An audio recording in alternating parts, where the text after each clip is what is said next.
Well, how many times a day do you look at your smartphone? Or better yet, how many hours do you spend each week looking at it too? If you're like most Americans, the answers to those questions are probably more than you'd like to admit. It's an issue on the mind of a lot of lawmakers, including Republican Senator Josh Hawley. He's introduced what's called the Social Media Addiction Reduction Technology, or SMART, Act. The act aims to ban big tech from using psychologically manipulative practices to trap social media users in addiction. And joining us now for more is John Schweppe with the American Principles Project. John, thanks for joining us. Thank you. Tell us more about this SMART Act. I mean, on the surface, it sounds like it's a good thing. It's definitely an ambitious bill from Senator Hawley. It seeks to kind of look at all of these addictive technologies within these different social media companies and looks to curb some of their use. For example, as all of us are familiar with on Facebook and Twitter, you can scroll for hours and hours and hours and it never stops. You know, these companies hire on the best psychologists and neurologists there are, period, to make sure that we stay on their platforms as long as possible. That's the point.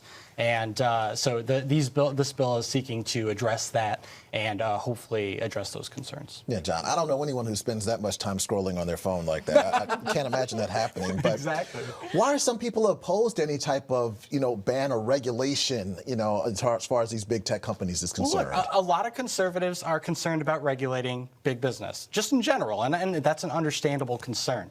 But, we do, as a society, understand that there are some things that are worth regulating, right? We don't sell alcohol to kids under 21. We don't think it's great to have cigarettes in elementary schools. This is another example of that. Children psychologically can be manipulated at very young ages, and that's exactly what these social media platforms are doing. And we have to acknowledge, maybe this isn't the best thing for society. We're seeing all sorts of consequences to this massive use of social media, and this bill seeks to look at that and say, is this really the right direction for us to be going? Not just children, but adults too. Right, and a lot of these shootings, that we've seen in recent weeks are still fresh in a lot of people's minds. How much do you think social media has played a factor in these shootings?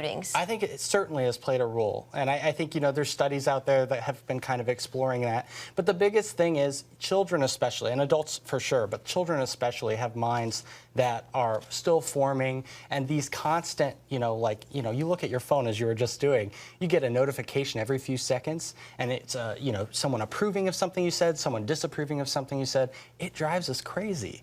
And so I think what Senator Hawley's bill is trying to do is look at the specific things that these social media companies are doing, trying to address the question of, is this a good thing for society, and does the government have an interest in regulating it, which I think there'll be a long debate as to whether that's the case. Some are sure to see it like Big Brother, obviously, but what would you like to see done? If you were to look in your crystal ball, what do you think should happen?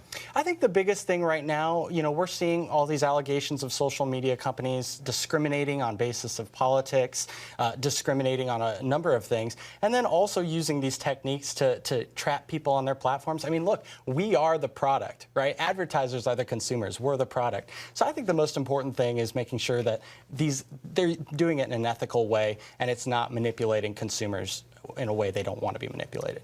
John Schweppe, I'm getting an alert that our time is up here, so we're going to have to say goodbye. But thank you so much for coming by. Thanks so much for having me on. I appreciate it.